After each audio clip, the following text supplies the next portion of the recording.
Madame la présidente, monsieur le ministre, monsieur le rapporteur, mes chers collègues, des personnes en détresse, des enfants d'âge scolaire et des personnes ayant tout perdu durant les événements des derniers jours à Abidjan, c'est avec ces termes que le Quai d'Orsay décrivait les Français évacués de Côte d'Ivoire lors des dramatiques événements politiques de 2004. Un coup d'État, un tremblement de terre, un tsunami, la prise de pouvoir par un groupe djihadiste, une pandémie sont des tragédies qui peuvent frapper les Français qui vivent à l'étranger. Or, aucun fonds d'urgence n'existe spécifiquement pour nos compatriotes établis hors de France. Ceci est d'autant plus grave que l'on assiste à une lente mais constante paupérisation du ministère des Affaires étrangères. Et aujourd'hui, nous savons que nos consulats partout dans le monde n'ont plus les moyens de faire face. La pandémie de Covid-19 n'a fait que mettre en exergue à l'échelle mondiale une situation déjà connue depuis longtemps à l'échelle locale, à savoir que nos compatriotes à l'étranger peuvent se retrouver du jour au lendemain dans un état de grand danger. C'est donc un révélateur. Le gouvernement a réagi, mais en l'absence de l'existence d'un tel fonds d'urgence pour les Français de l'étranger, il aura fallu aller chercher l'arbitrage de Bercy, ce qui nous a fait perdre un temps précieux. Cette proposition de loi pérenniserait donc ce qui a été mis en œuvre cette année pour que, dorénavant, lors d'une catastrophe naturelle ou sanitaire, lors d'un coup d'État, la réaction de la France soit immédiate pour venir en aide en urgence à nos compatriotes établis à l'étranger. Alors pourquoi ce fonds ? Quand un Français s'établit à l'étranger, il n'a souvent aucune garantie, aucun filet de sécurité. En cas de catastrophe, le retour en France se fait dans la précipitation, avec une valise, sans emploi, sans logement et fréquemment avec des enfants. Une aide ponctuelle peut permettre de rester sur place ou de retourner dans le pays après une évacuation temporaire vers la France, ce qui est la plupart du temps le souhait de nos compatriotes établis à l'étranger. En novembre 2004, je me souviens avec émotion des images des 359 premiers Français évacués d'Abidjan, fuyant les violences en Côte d'Ivoire, arrivés à l'aéroport de Roissy-Charles de Gaulle avec une valise et des tongs aux pieds. Puis d'autres vols ont suivi pour évacuer plusieurs milliers de nos compatriotes, de manière temporaire ou définitive. Cette crise ivoirienne avait été précédée de nombreuses autres sur le continent africain. Ce sont notamment les guerres civiles des années 90 en Afrique centrale, où les Français vivaient nombreux, qui avaient motivé à l'époque les sénateurs des Français de l'étranger de tenter de créer un fonds de garantie pour les Français de l'étranger. Les tremblements de terre frappent aussi nos compatriotes à l'étranger. On pense par exemple au séisme de 99 à Izmit en Turquie, en 88 en Arménie, plus récemment 2016 en Équateur, enfin le tsunami de décembre 2004 dont nous avons tous gardé mémoire. Tous ces exemples issus du passé sont riches d'enseignements. À l'avenir, il faudra également rester extrêmement vigilant pour les Français qui vivent dans les pays du G5 Sahel, Mali, Niger, Burkina Faso, Mauritanie et Tchad, qui font face au terrorisme islamiste. Le risque potentiel est immense pour nos communautés françaises. Un tel fonds d'urgence permettrait de faire face. La situation internationale ne prête pas à l'optimisme. Nous faisons face à une multiplication des conflits et des tensions. Le secrétaire général des Nations Unies, Antonio Guterres, parle lui-même de chaos. Enfin, le dérèglement climatique, avec ses conséquences en termes de catastrophes naturelles, font courir des risques nouveaux et de plus en plus nombreux. La baisse continue des moyens du Quai d'Orsay pèse sur les capacités d'action des consulats et des ambassades.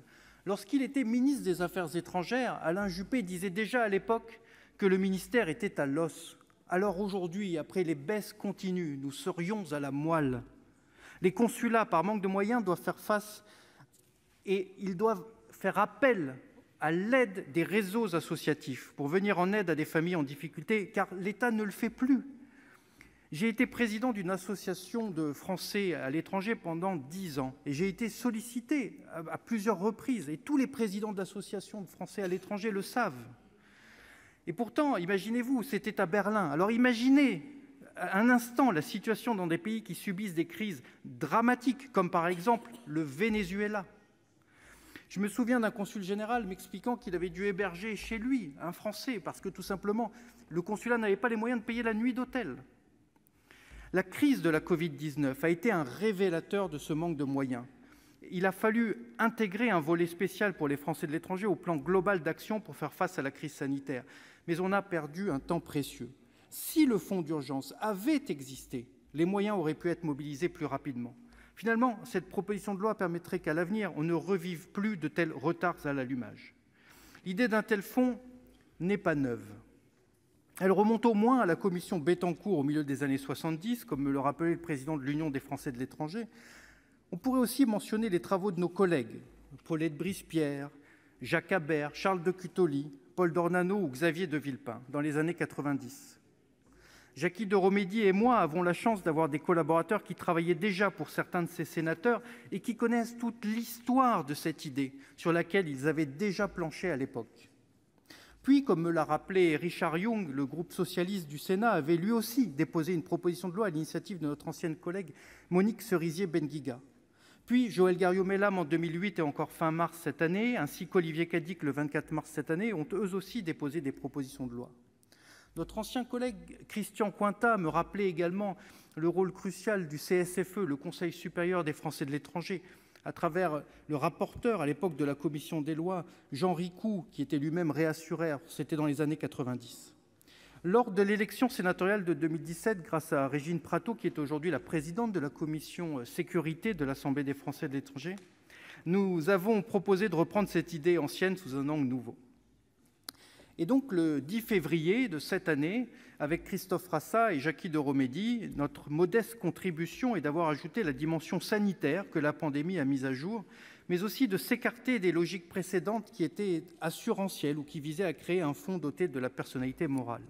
Notre démarche s'inspire donc plutôt du fonds de secours pour l'outre-mer ou du fonds d'extrême urgence pour les inondations, respectivement créés en 2012 et 2016. Et si cette idée qui remonte à avant ma naissance est aujourd'hui en discussion pour la première fois dans l'hémicycle de la Haute Assemblée, c'est non seulement parce que la pandémie de Covid-19 fait prendre conscience de sa nécessité, mais aussi et surtout parce que le président du groupe Les Républicains au Sénat, Bruno Retailleau, a fait le choix de mettre notre texte à l'agenda du Sénat. Il démontre ainsi, une fois encore, toute sa compréhension des enjeux pour nos compatriotes établis hors de France, mais aussi pour la France. Je souhaite également rendre hommage au rapporteur de la commission des finances, Jérôme Bascher, dont la finesse d'analyse n'a d'égal que sa capacité d'écoute. La création de ce fonds est dans l'intérêt de la France. Ce n'est absolument pas un cadeau aux expatriés. Contrairement aux idées reçues, les 3,4 millions de Français de l'étranger ne sont pas les abominables milliardaires déserteurs de la France et de sa fiscalité que l'on présente parfois. Si la France comptait 3,4 millions de milliardaires en exil, cela se saurait. La réalité est tout autre. Il s'agit souvent de retraités qui vivent avec une retraite modeste dans des pays où le niveau de vie est moins coûteux qu'ici. Et la précarisation de nombreux Français de l'étranger est une réalité tangible. Or, ces Français, les Français, la contribution des Français de l'étranger au destin national, au dessein national est immense. Qu'il s'agisse de la francophonie, de la diplomatie, de l'économie et de nos emplois.